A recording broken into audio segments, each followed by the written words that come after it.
खबर जो निष्पक्ष है, खबर जो निडर है, खबर जो उठाती है आपकी आवाज, खबर 7C, खबर जो सच है। नमस्कार, मैं विशाल पटेल। खबर 7C न्यूज चैनल में एक बार फिर से आपका स्वागत है। आइए ले चलते उत्तर प्रदेश की बड़ी खबरों की ओर और दिखाते हैं मेरठ से पंकज के साथ जावेद अब्बास की यह खास रिपोर्ट। नोएडा गाली प्रकरण से चर्चाए में आए श्रीकांत त्यागी रविवार को मेरठ के थाना सुरूरपुर क्षेत्र के कैतवाड़ी गांव पहुंचे और त्यागी समाज के सैकड़ों लोगों को संबोधन कर कहा कि यह हमारी गलती है, किसी महिला को गाली नहीं देना चाहिए थी और अपनी गलती स्वीकार करते हैं। उन्होंने कहा, अगर हम चुनाव में जीत नहीं सकते तो भाजपा को आगामी लोकसभा और नगर निकाय चुनाव में हराने का काम तो कर ही सकते हैं। नोएडा प्रकरण के बाद आप चर्चा में घटना के बाद आपने माफी मांगी, भाजपा के खिलाफ क्या? देखिए, चर्चाओं में आना हमारा कोई शौक नहीं।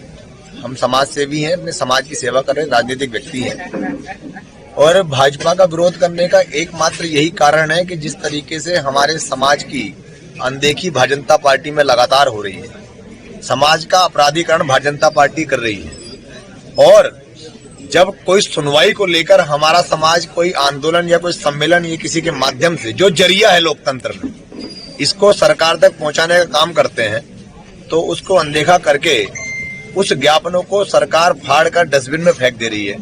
इस तरह की तानाशाही नहीं चल पाएगी। हमारे समाज का जो क्रांतिकारी युवा आदरणीय हमारे बुजुर्गगण जो भाजपाई होने का जो हम लोगों को एग्रीमेंट और सर्टिफिकेट जारी कर रहे थे भारतीय जनता पार्टी के लोग, अब इस गलतफहमी से इनको दूर होना पड़ेगा। 2024 के चुनाव में पश्चिमी उत्तर प्रदेश के अंदर बागपत, मेरठ, मुजफ्फरनगर, सहारनपुर, बिजनौर, गाजियाबाद और गौतम बुद्ध नगर, मुरादाबाद ऐसी तमाम सीटों पर जो त्यागी बाहुल्य सीट है वो भाजपा का पूर्णतः बहिष्कार होगा। कहते हैं कि जो चुनाव है मतलब त्यागी समाज मतलब किस ओर मतलब जाएगा, मतलब अगर क्योंकि कहते हैं कि अगर जीत नहीं सकते तो हराने का काम करेंगे, किस पार्टी का समर्थन करेंगे? बीजेपी का पूर्णतः बहिष्कार करेंगे और भाजपा के विरुद्ध जो भी हमारे साथ इस समाज को संरक्षित व सुरक्षित और हमारे घर के बच्चों को, महिलाओं को, हमारी माताओं को, बहनों को संरक्षित सुरक्षित रखने का काम करेगा। ये त्यागी समाज क्रांतिकारी समाज है, ये स्वयं राष्ट्रवादी समाज है।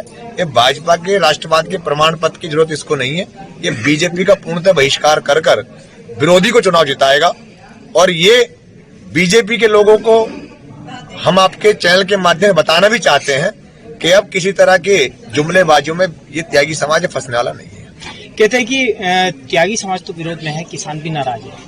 तो जीएसटी को लेकर के जो बात कही थी कि वैश्य समाज भी काफी नाराज है, कि कितना फर्क पड़ेगा क्योंकि नगर निगम चुनाव भी नजदीक है और 2024 वैश्य समाज के लोग अगर परेशान है तो फिर भाजपा के पास बचा ही क्या, हमें तो यही पता नहीं चल रहा है। हमने सुना है कि वही मूल वोटर थे हमारे बाद इनका, और अगर अब वैश्य समाज पे जीएसटी के छापे पड़ रहे हैं तो हमें लगता है फिर भारतीय जनता पार्टी को चुनाव लड़ने के बारे में सोचना नहीं चाहिए पश्चिम उत्तर प्रदेश में। क्या मानते हैं कितना फर्क पड़ेगा आगामी 2024 या निकाय चुनाव? 2024 में जो वोट पश्चिम उत्तर प्रदेश में भाजपा को 2019 में मिला था, आज वही वोट बीजेपी के खिलाफ पड़ेगा। त्यागी, भूमियार, ब्राह्मण, मोहियाल, चितपावन, अयंगर, अय्यर, दास 14 उपनामों से जाने जाने वाला ये समाज है।